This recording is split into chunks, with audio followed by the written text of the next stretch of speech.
Fala galera do Blumencast, sejam todos muito bem-vindos a mais um episódio do Blumencast Gourmet. Eu sou o André Cantoni e a gente tá aí, né, nessa saga muito gostosa, crocante, macia, fresquinha, que é o Blumencast Gourmet na versão podcast, conversando com os empreendedores, né, com essas pessoas fantásticas que a gente consegue inclusive se inspirar, porque sofrem muitos desafios no dia a dia. Trabalhar com gastronomia não é fácil.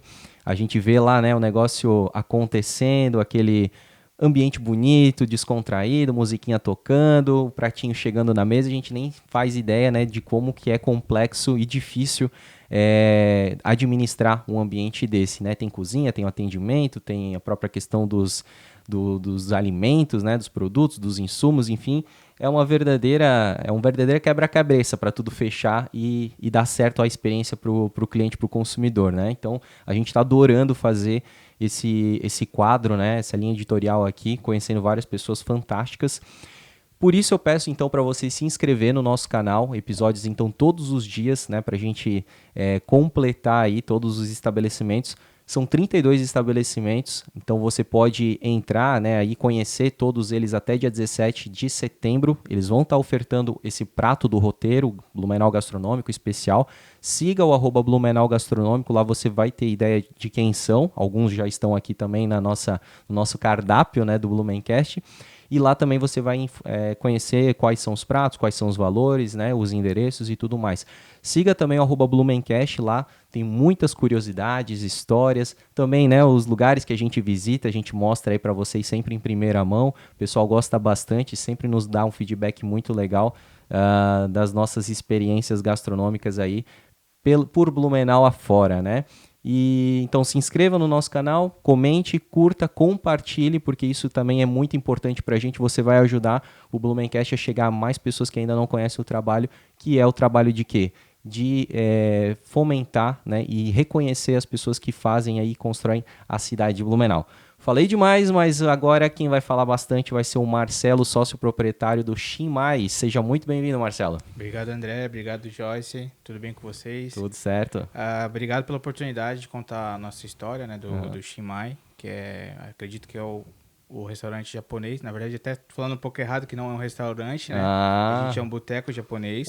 Cara, que bacana, que legal. E acho que é o mais diferente de todos pelo fato de a gente não ter sushi, né? Então, acho que isso é o que às vezes a pessoa olha o nosso Instagram, pergunta se tem sushi e tal, aí a gente começa a explicar qual que é a nossa proposta, Qual que é o conceito, né? Sim, então, sim. Então vamos lá, já não é... Primeiro que não é Shinmei, eu já estava chamando no off errado, né? Shinmai, né? Isso mesmo. Beleza? E aí não é um restaurante, é um boteco japonês. Isso e mesmo. Nesse boteco japonês não serve sushi. Exatamente. Assim, na verdade o pessoal acha que izakaya é o nome, né? Mas izakaya, na verdade, é o que se chama no Japão os botecos, né? Então, lá o pessoal, quando vai beber, aí que a gente chama de bar, né? Lá eles chamam de izakaya. Então, a gente já quis trazer essa ideia, né? Então, assim, izakaya significa boteco e Shinmai é o nosso nome. Então, lá no Japão, só se serve comida fria normalmente nos dias mais quentes, né? Que daí é um sashimi, um futomaki, alguns pratos específicos. Então, não tem sushi mesmo, né? Perfeito. A gente tem, no caso, só no verão mesmo. Entendi. Então, eu vou querer saber o que vocês servem tudo lá no Shinmai, tá? Sim. Mas a gente gosta de primeiro entender, já tô vendo até as tuas tatuagens aí, cara, tudo oriental, né, cara? Sim. Tu tem origem sim. oriental? Sim, por parte de pai. Por Sou parte de mestiço, pai? E é japonês? Sim, ele é de Okinawa. Okinawa. Sim. Massa, cara. E então, assim, eu sou bem... na verdade, demorou pra mim ter essa identidade, assim, foi mais com o tempo, né? Porque eu não cozinhava, assim, não era minha vocação. Eu achava que não era minha vocação no início, né? Então, aí com o tempo foi pegando ali a minha identidade, antepassado, e fui colocando isso na comida. Que massa, eu ia exatamente perguntar isso, né, cara? Qual que é a tua trajetória pra chegar até o Shinmai? E, cara, que idade que tu tem? Porque a gente tá percebendo pessoas muito jovens, cara, à frente dos restaurantes aqui da cidade, assim, fantástico. Eu tenho 26. Pô, muito novo. E o Shinmai tem quanto tempo? Contando desde a época do delivery da pandemia, 3 anos. Meu, então tu começou no mínimo com 23 a empreender, ou tu já começou antes, já em outro lugar? A empreender foi 3 anos atrás mesmo, né? Mas eu já comecei na cozinha muito antes. Já. Então conta pra gente, como é que tu começou até chegar no Chimay? Assim, às vezes como eu falei pra você, eu acompanho bastante podcast, eu vejo bastante chefe falando que, não, porque desde pequeno e tal, diferente. Não é muito diferente, mas assim, eu comecei pequeno, comecei com 12 anos de idade. A minha avó já cozinhava em casa, ela era nordestina, só que não é em relação a isso que eu comecei a cozinha, né? Eu sempre ajudei ela, que ela fazia marmita e tudo mais. Ela fazia pra vender? Pra vender, exatamente. E aí eu não gostava muito, assim, de cozinhar e tal, só que ela falava pra mim assim, ó, se tu me ajudar, a cada marmita eu te dou R$1. E na época R$1 era alguma coisa, dava né? pra comprar alguma coisa, boa. E aí beleza, eu ia pelo dinheiro e tal, e aí eu sempre lutei desde pequeno, judô, jiu-jitsu e tal, e aí minha mãe me levou pro judô. E aí no judô lá eles têm a tradição, como a gente morava numa colônia em São Paulo, a gente lá tem Tu é de São Paulo, então? Sim. Lá da capital? Na verdade eu sou do interior, mas eu me criei em Santos ali, entendeu? Massa. E a colônia, tu falou, então, é uma colônia japonesa? Isso mesmo, do Vale do Ribeira ali, a terra da banana, né? Banana e palmito. Massa. E aí lá no judô a gente tem essa disciplina, né? A cultura samurai e tal. E a minha academia, ela era uma academia de judô e sumô, né? E aí desde pequeno, os menos graduados, os biriba que a gente fala, eles vão aprendendo a cozinhar, a fazer os pequenos trabalhos e tudo mais. E quando eu quis competir, na época eu não tinha grana para viajar e tal, meu professor falou assim, ó, eu vou te dar uma oportunidade para tu trabalhar 3 vezes na semana no restaurante, né? Um restaurante na época japonês. E aí você vai ganhando dinheiro e vai pagando a inscrição, vai viajando e tal, né? E aí eu fui a primeira vez, aí não gostei muito que eu tinha que lavar a louça, né? Que eu achei que já ia chegar cortando peixe e tal. Sim. E aí fiquei lavando louça, aí depois por um tempo comecei a cortar legumes e tal. E aí foi a minha adolescência inteira, 3 vezes na semana e tal. E aí, na época, a gente fazia muitas receitas bem tradicionais, de lutador de sumô mesmo. Tinha konabe, gyoza, essas coisas, né? Que Desses hoje... dois que tu falou, só o gyoza eu sei qual que é. O Tinkonabe é bem diferente, assim, é um ensopado de nabo, assim. Então, algumas receitas que eu sei são da minha infância, assim, né? Que eu passei comendo nas feiras e tudo mais. E aí, quando eu fiz 16 anos, tipo, eu tinha ganhado no campeonato, e aí eu juntei um dinheiro, eu falei pra minha mãe, falou, quero ir pra Santos lá e tal, que eu quero lutar mesmo, viver da luta. E fui. Só que, assim, hoje em dia o esporte, na época já era bem difícil. Hoje em dia é difícil, mas era muito mais. Não tinha Instagram, não tinha rede social.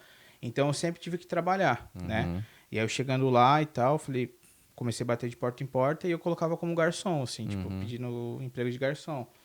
E aí uma vez o cara viu no meu currículo lá que eu tinha trabalhado no restaurante japonês e falou, cara, tu sabe fazer alguma coisa? Falei, cara, sei fazer bem pouca coisa, assim, né? Tipo, cortar legumes de yakisoba, fazer arroz e tal. E aí ele falou, não, beleza, vou te ligar. E eu fiquei esperando, só que eu achei que ia pra garçom.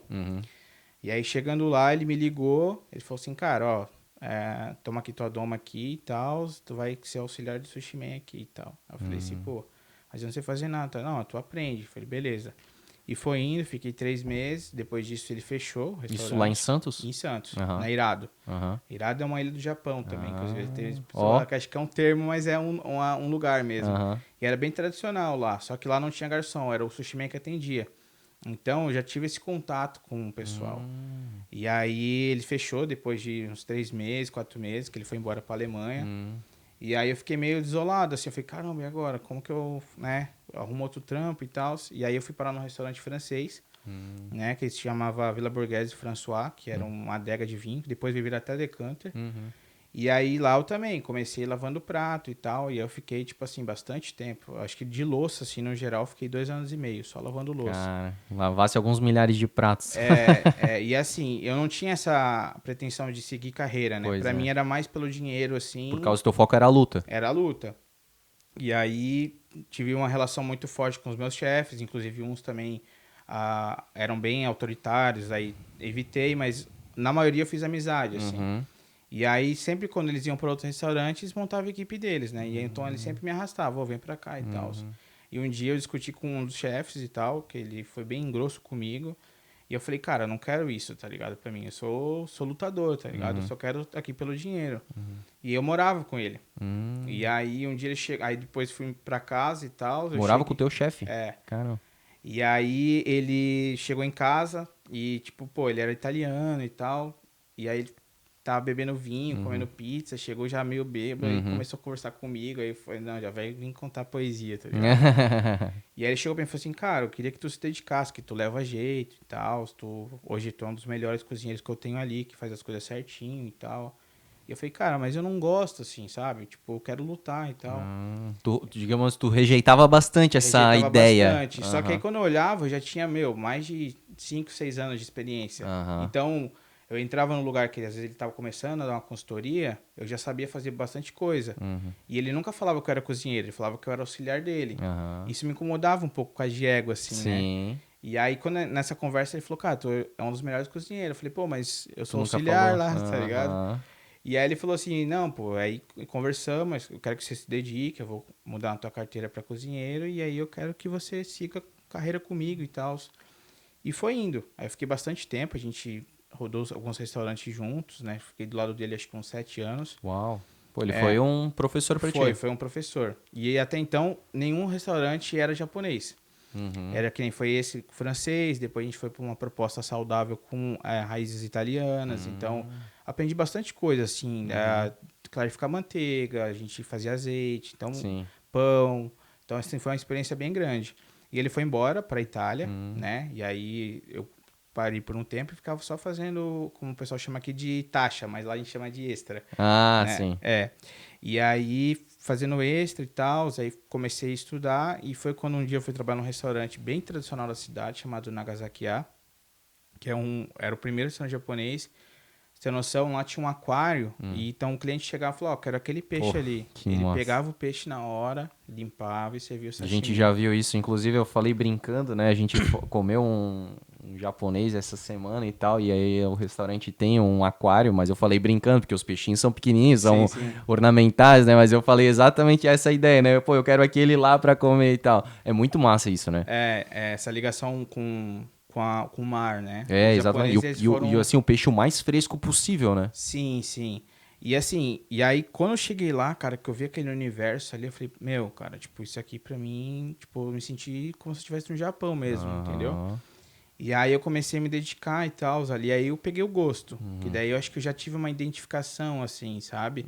Que daí eu comi o tempura, o yakisoba, que é o que eu comia na minha infância, entendeu? E aí eu falei, pô, legal, eu fiquei um tempo lá, e aí um dia eu conheci o meu professor Eduardo Nakahara, que ele foi comer lá, né? E aí o meu amigo Lucas falou assim, cara, por que tu não faz uns cursos com ele? Né? Que ele dá aula na escola japonesa e tal. E eu falei, pô, vou atrás. Aí depois disso o Nagasaki fechou pra reforma e eu fui pro restaurante havaiano, que conheci o pessoal lá. E lá o dono me incentivou, falou, cara, vamos, por que tu não vai? Porque era no Rio de Janeiro, né? A gente tava em Santos.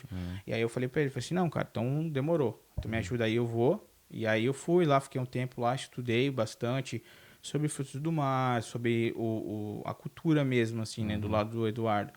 E aí ele abriu, assim, um leque, assim, pra mim, a minha mente. Que eu falei, pô, cara, eu não sei o que é comida japonesa, tá ligado? E agora que eu vou começar a expor isso. Então, aí depois que eu conheci ele, que eu conheci outros lugares, às vezes hoje eu fico chateado quando o pessoal fala, o sushi que a gente faz aqui não é um sushi do Japão. Mas assim, o Brasil hoje, ele tem a maior colônia japonesa do mundo fora do Japão, né? Inclusive a gente tem restaurantes com estrela Michelin lá e tal. E hoje, para você comer sushi fora do Japão, o melhor lugar no mundo é no Brasil. Não sei se você sabia. Não sabia, não. Lá, tipo, em São Paulo, assim, em algumas regiões, tem casas bem tradicionais que não trabalham com salmão, que não tem cream cheese, nem geleia. E aí bem raiz mesmo. Então. E aí eu falei, cara, eu preciso comer nesses lugares e entender, né? Qual que é o Japão mesmo, né? Então, hoje você vai em São Paulo, tem lugares que não tem nem cardápio em português. Sim. Porque, assim, são donos que são bem velhinhos, não tem Instagram, não tem rede social, tu entra lá, eles falam poucas palavras, tu come e tu vai embora, assim. É aquele lugar que tu só vai conhecer mesmo por indicação, né? Mas, digamos, todo mundo acaba conhecendo, é famoso, né? Sim. Mas é aquele negócio assim, pô, só cabe 15 pessoas, assim, é um negócio bem exclusivo, assim, né? Sim, sim. E aí, quando eu fui lá ficar um tempo com o Eduardo, eu comi bastante comidas bem tradicionais, sushi tradicionais, né? Eu acho que pelo menos comi lá foi salmão. E aí eu falei, cara, ele falou assim, ó, Um dia a gente saiu pra beber, assim, no bar, e falou, cara, eu queria que alguém pra continuasse, assim, sabe? E eu sempre converso com meus alunos e tal. Eu falei, não, pode deixar que a partir daqui eu vou continuar esse legado, por assim dizer, dessa disseminação da cultura da forma tradicional, para as pessoas conhecerem. Então, quando foi aí que eu vim para Blumenau já, né? Já estava aqui, depois, a última vez que eu fui para lá, eu já estava em Blumenau. Por que tu veio para Blumenau? Cara, então, aí eu tava, tipo assim, eu tinha parado de lutar, né? Tive uma lesão no quadril, tive pubalgia, aquela doença do Kaká, sabe? Ah, sim. E aí eu fiquei muito tempo sem treinar, perdi patrocinador, contrato, essas coisas, eu comecei a ficar desanimado. E aí eu tentei ir pro navio, só que deu errado lá e tal. Pra cozinhar num navio. Pra cozinhar no navio e viajar também, porque eu tava meio de saco cheio da luta pelo fato da lesão, né? Sim. E aí eu e minha esposa, a gente tava conversando, ela fazia faculdade de psicologia na época. Eu falei, cara, vamos pro sul, né? Porque a gente sempre tem vontade de conhecer. E pra gente lá em São Paulo, o sul é bem pertinho, assim, tipo Floripa, do lado de Blumenau. Ah, sim, tu pode ir de bicicleta. Exatamente. Tipo, Rio Grande do Sul é do lado, Isso, assim, entendeu? E aí eu tinha uma prima aqui, né? Ela falou, cara, vem pra cá, que é bem seguro e tal. Aí eu falei, tá, mas eu preciso ir com um propósito. Então eu falei, a gente sentou e conversou, e a Larissa, né? Vamos pra lá, vamos ficar 3 meses, juntar um dinheiro. E eu tinha uma proposta de emprego lá na Áustria e em Portugal. Pô, que massa. Falei, cara, a gente junta um dinheiro e vamos pra Europa. A gente decide qual que a gente vai e tal. Chegamos aqui pra dar algumas consultorias. Aí eu trabalhei no hotel e tal. E aí, pum, veio a pandemia. E aí na pandemia a gente foi um choque pra todo mundo, né? Com certeza. E aí foi aí que começou um pouco a gente a pensar no Chiang Mai, né? E aí, pô, você sabe, a gente ficou lá no restaurante, tava todo mundo indo embora e não contratando, né? E aí a Larissa tava trabalhando na época, só ela tava trabalhando, e eu comecei a ficar preocupado. E aí a gente, na época, você tem noção, a gente pegou auxílio emergencial, falei assim, cara, vamos investir esse dinheiro em alguma coisa, tá ligado? E aí a gente eu já tinha essa insatisfação pessoal de não comer um sushi como comia lá, entendeu? Eu falei, cara, vamos abrir um delivery de comida japonesa, mas fazer uma coisa tradicional e tal. Ela falou assim, mas tem um monte de sushi aqui, tá ligado? Tipo, vai demorar pra gente ter um retorno. Então eu falei assim, então vamos fazer um izakaya, então, que não tem. Servir lamen, porções de boteco e tal. Ela falou assim, vamos. Aí a gente começou na cozinha de casa, assim. E foi indo. Aí tu fez o quê? Uma conta no iFood? Sim. Na época a gente nem tinha muita informação, assim. A gente só fez uma conta no iFood, um Instagram e... Começou por ali daí? Começou por ali. E aí alguns conhecidos começaram pedindo e tal. Aí fizeram uma página no Instagram pra ajudar e aí começamos, né? E a gente até colocava patrocinar lá e deixava rodando. E o pessoal ia atrás de sushi, a gente não tinha. Sim. Cara, isso aí pra vocês deve ter sido, e deve ser até hoje, né? Assim, meio que uma resposta padrão, assim, não, a gente não faz sushi. Inclusive até no nosso Instagram tem lá, assim, não temos sushi. Pro pessoal não se frustrar, assim, vou lá comer um sushi. Não, a gente não tem, tá ligado? E mesmo assim deve ser o pessoal que fala, né? Ainda pergunta, né? Bem óbvio. Fala assim, não, mas não tem nenhum hotzinho aí e tal. Eu falo, não, a gente não tem. Parece aqueles caras fissurados, né? Não tem um hotzinho. Não, a gente não tem. E aí, foi aí que a gente começou, né, essa ideia do Chiang Mai aqui, né? A minha esposa, que ela deu a ideia, falou assim, não, cara, vamos fazer um negócio diferente. Sim. E aí, a gente fez, né, começou fazendo, ficamos 1 ano, assim, só no delivery, né? A pandemia também foi bem difícil. Sim.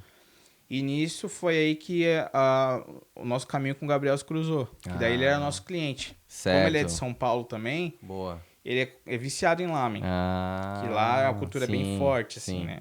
E aí ele pedia todos os dias. Todos os dias ele pedia. Pô. Se não era lamen, era o chow mein, que é o yakisoba chinês, né? Entendi. E aí, cara, a gente já tava começando a dar uma baixada na pandemia. Depois de 1 ano não tinha baixado, mas o pessoal tava começando a se adaptar, né? Sim. E eu falei pra ela assim, vamos voltar pra Santos? Né? E ela falou assim, mas não quer tentar e tal? Eu falei assim, cara... Sinceramente, eu quero voltar pra Santos, tá ligado? Meus amigos e tal. Ela falou assim, não, vamos tentar mais um pouco. E aí foi aí que um dia eu falei pro Gabriel brincando, assim, eu falei, vai ficar assim teu lamen, hein? Ele, por quê? Eu falei, porque a gente vai voltar pra São Paulo, né? Ele, sério? Eu falei assim, por quê? Porque eu tô desanimado e tal. E contei toda a história, porque a gente já tinha uma relação de amigo também. Que legal. E, cara, vamos conversar pessoalmente e tal. E aí ele contou a história dele, que ele veio pra estudar cerveja, né? Que aqui eu não sabia, mas capital, pô, né? aqui é a capital da cerveja. E ele falou, aí ele tinha comprado até um terreno pra família dele vir morar pra cá e tal. E ele tava desanimado também, querendo voltar pra São Paulo. Eu falei pra ele assim, aí ele falou assim, cara, por que a gente não junta as ideias, junta as coisas? E aí vamos abrir um izakaya, um ponto físico. Da pandemia vai passar daqui a pouco, a gente abre. Eu falei, cara, vamos conversando. Fomos conversando e tal. Eu ia lá falar pra minha mulher, falei, pô, não sei. Ela, não, vamos tentar. E aí foi indo, a gente sentou, conversou. Falei, não, vamos fazer acontecer, então. Só que assim, antes disso, a gente tava na cozinha alugada, que foi minha tia que alugou, ali na Alameda, Rio Branco, né? A Ellen. Eu acho que todo mundo deve conhecer, da pastelaria e tal, ela teve um internacional. Ah, da linha do restaurante internacional? Isso. Não. É? Ela foi era uma das donas. A Cara, Ellen. que massa. Porra, o sushi. Ó, eu sei que tu não faz sushi, mas o sushi do internacional era animal. Pô, tinha um festival ali, cara. Infelizmente eu não tive Tu não pegou, né? Não peguei. Meu, cara. Ô, era uma coisa. Só os doces, assim, era um negócio gigante, cara. Era, a banana caramelizada, todo mundo falava. Boa. Eu, se não me engano, acho que era quinta-feira à noite, cara, que tinha um festival. Não, ou segunda-feira, não sei. Eu sei que tinha um dia da semana que era, tipo, tu pagava lá um valor e comia à vontade. Era muito massa, cara. Eu morei perto ali do Internacional, atrás do legal. Olímpico ali. Ah, legal. Então, aí a minha tia, na época, porque a gente ficou 3 meses mais ou menos em casa. E aí, aí, tipo, um dia falou assim, ó, não tô usando a cozinha aqui à noite. Por que você não, né, não faz aqui e tal? Aluga, assim. E assim, alugar aquela palavra, porque como a gente tava começando, a gente não tinha dinheiro pra pagar aluguel. Eu falava, pô, tia, posso pagar uma parte? Assim, ela falou, não, fica tranquilo. Vai usando. E ela sempre foi a pessoa a minha mentora aqui em Blumenau, porque ela sempre, ó, faz desse jeito e tudo mais. Então, se hoje o Shimai, ele existe, é por conta, primeiro da minha mulher, que deu a ideia, minha tia e o Gabriel e eu. Porque te deu essa força, né, cara? Porque tem momentos na vida que a gente precisa dessa força, né, cara? Que a gente tá desanimado, a gente tá pra baixo, a gente precisa de um apoio, né? Sim. E por isso que é importante. Eu vejo que vocês dois a gente se apoia junto. muito, cara. Então tipo, hoje tudo que eu faço, assim... Massa. E onde que eu vou chegar e onde eu tô é graças à minha esposa. Tá Animal, ligado? cara. A Larissa, né? É. Um abraço pra Larissa, então, né, cara? E é legal, cara, porque a gente sempre fala, casais inteligentes enriquecem juntos, né, cara? E enriquecer não é só simplesmente ter grana, é prosperar, né, cara? Na saúde. Ser feliz, né? Ser feliz, isso aí, cara. O que te faz feliz? É que tu pode fazer, tu tens liberdade pra fazer aquilo que te faz feliz, ótimo, cara. É isso aí. E propósito, aí, né? Exatamente. Propósito. E aí depois, pô, o meu sócio também, o Gabriel, cara, é um cara muito corajoso, assim, porque... Veio de lá pra estudar, deu errado as coisas, aí mesmo assim não desistiu. Então, tipo assim, hoje a minha relação com ele de irmão, assim, de amigo, legal, é bem né? importante, até pros momentos difíceis que a gente passa. Sim. Porque, assim, a nossa proposta é bem diferente, né? Sim. Então, e aí foi indo que a gente chegou no Shimai e as pessoas começaram a conhecer. E aí hoje é onde é que fica o local físico? Fica na Marechal Deodoro. Marechal Deodoro, bom local, né, cara? Massa. E aí, quando a gente teve essa ideia... A gente quis trazer um pouco da nossa pegada de São Paulo também. Sim. De Santos, especificamente, que muda bastante, né? E aí hoje o nosso bar é um bar super democrático, assim, né? Então a gente recebe bastante gente de vários lugares da região e tudo mais para comer o lamen. Então foi a gente... O lamen é o carro-chefe? O lamen é o carro-chefe. Tá. Inclusive, quando a gente abriu, todo mundo... Legal que agora o Gabriel não tá mais pagando, né, cara? Ele foi esperto. Eu vou te falar que ele comia mais antes, né? Hoje em dia ele come outras coisas. Entendi. Mas ele gosta bastante também. E aí, todo mundo vendeu a gente com uma casa de lamen no começo. Certo. E aí não teve problema nenhum. Só que a gente depois diminuiu o cardápio de lamen e colocamos outras coisas. Então hoje a gente é um izakaya de culinária chuka, que a gente fala, que é tudo que vem da China e da Coreia e disseminou no Japão. Então a gente tem kimchi, tem gyoza, tem chow mein, que é o yakisoba chinês, tem o kata yakisoba, que é o japonês mesmo, que é com macarrão frito. Então a gente tem um leque bem grande de opções de toda a Ásia, assim, Massa. Né? E aí, tipo assim, tudo pratos quentes. Tudo prato quente. Beleza. Algumas coisas ou outras que a gente serve frio porque, tipo, uma conservinha, alguns pratos coreanos, eles têm muita questão do arroz quente e os componentes frios, né? Então, cogumelo um pouco frio e tudo mais. Então, a gente sempre fala, o pessoal vai lá comer e fala, tá um pouco frio. Não, é assim mesmo que se come. Legal. Então, a gente tem esse padrão no restaurante, de não modificar prato também. Então, a gente não faz, posso mudar isso aqui? Infelizmente a gente não muda. Porque é a tradição, né, cara? É a tradição e a gente... Até nosso sushi mesmo, assim, né? Quando a gente serve ele no verão... Ah, vocês servem no verão? No verão, sim. No verão, sim.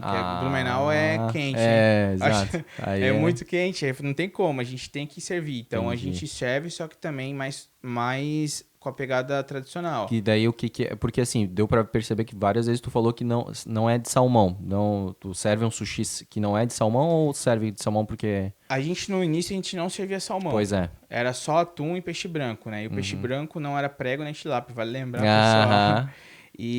Mas aí depois a gente começou a servir salmão, só que mesmo assim, a gente não, nos combinados que a gente faz, a gente não coloca o salmão como principal, né? A gente coloca os peixes da nossa costa mesmo. Que é?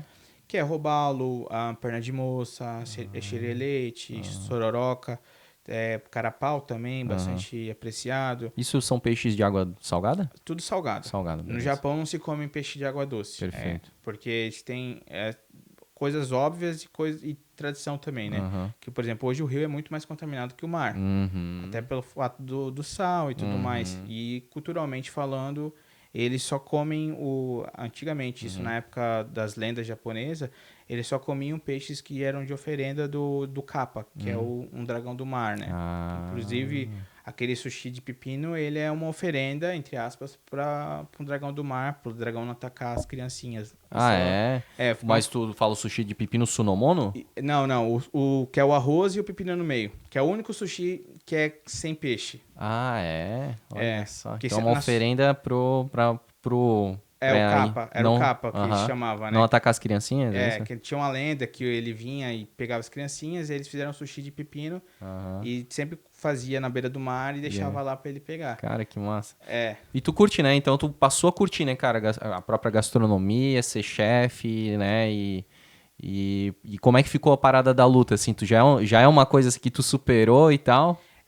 Depois de muita terapia, Imagina, hoje eu já aceitei os meus caminhos, né? Que Buda colocou, assim. Então, mas assim, eu sou muito interessado pela gastronomia no geral, assim. Legal. Mas eu acabo estudando muito. E como eu convivi muito tempo com japoneses, tanto que o Nagasaki, quando eu trabalhei lá, eu tinha uma plaquinha que eu colocava na minha camiseta, que é eu não falo japonês, em japonês. Porque era muito japonês, que iam lá, falavam só em japonês e eu não sabia. Então, eu passava a noite toda escutando história, até mesmo eles conversando em japonês, então se tornou algo familiar, assim. Então, aí que sempre fui pesquisar, sabe? Tipo, por quê? Que nem o significado das palavras, que às vezes algumas palavras elas parecem ser algo, mas não é, sabe? E aí até para falar com o cliente, na hora que ele senta no balcão, que a nossa cozinha é aberta, então às vezes o cliente senta no balcão, começa a conversar e perguntar a respeito da origem e tudo mais, e a gente já tem isso já como objetivo de ensinar, assim, sabe? Que nem sobre o shoyu, que o nosso shoyu ele é artesanal, então a gente explica cada porquê do prato, né? Você dá pra perceber só, né, por ti que tu é apaixonado realmente, tu gosta, né, cara, de falar sobre isso, de ensinar, né, essa tradição, né? Eu acho que, tipo assim, as pessoas hoje em dia, elas buscam, diferente de antigamente, hoje em dia elas estão buscando bastante em vídeos, podcast, a origem das coisas, que nem, por exemplo, o vídeo de vocês sobre o Blumenau, muita coisa eu não sabia. Então, acho que hoje, quando o cliente vai lá, ele, às vezes ele tá meio desanimado, tá cansado, uma conversa que, sabe, você agregue algo na vida dele, tipo, sobre a tradição, o significado. Porque hoje as pessoas, elas não querem mais só matar a fome, elas querem um lugar que elas entendam o conceito, a lenda por trás daquele prato, o mistério, a tradição, né, cara? E, vocês ali estão recheados de informações bacanas, né, cara? Sim. Inclusive, a gente também tem nosso cardápio, ele é... praticamente todo o cardápio ele é vegano também. Porque eu era meio torcia um pouco o nariz no início, assim, até minha esposa ela brigava comigo, eu não era muito adepto. Só que assim, na culinária japonesa, por muito tempo, o Japão ficou sem a proteína animal. Então eles faziam muitas coisas com legumes, com conservas. Então hoje o nosso cardápio ele tem bastante opção vegana, inclusive quando a gente faz sushi, a pessoa fala, sushi vegano. Teoricamente, sushi vegano não existe, porque seria peixe e arroz, né? Mas tem outros pratos frios que se servem também da forma tradicional e você come como se fosse peixe. A gente tem lá um carpaccio com batata, que na verdade é a água da batata, que ela fica em um estado gelatinoso. A gente faz um carpaccio e, parece que é peixe branco. Então, isso aqui, o pessoal vai lá, come e fala, caramba, velho, mas parece peixe, realmente. Então, a gente traz esse cuidado e essa técnica através da cultura também. Total. Entendeu? Tipo, o jeito que a gente faz nosso arroz e tudo mais, sabe? Deixa eu pedir pra Joyce voltar aqui na nossa tela pra gente falar então um pouquinho do prato que tá sendo ofertado, né? Esse ano no roteiro. Cara, olha, que coisa linda, né, cara? Explica pra gente o que é esse prato aí, Marcelo. Então, é o lamen. Uhum. O lamen ou ramen, né? Que as pessoas têm essa... Às vezes, qual que é? Os dois, na verdade, né? E ramen, tu falou... Porque as pessoas às vezes falam ramen também, né? Ramen, ramen... Ou lamen. Ou lamen também. Lamen na verdade, só no Brasil que se chama lamen. Entendi. Por conta da Nissin. Isso, Eu acho que todo mundo que tá ouvindo já comeu miojo na vida. Sim, e já associou. Quando falou lamen, já lembrou do miojo. Exatamente. Miojo, tipo assim, e não é, né? Então já tá aí a oportunidade de tu explicar qual que é a diferença. Então assim, o miojo, em teoria, ele seria um lamen instantâneo, né? Então, quando a Nissin veio pro Brasil e ela colocou isso, era o macarrão, né? Água fervendo e aquele pozinho que...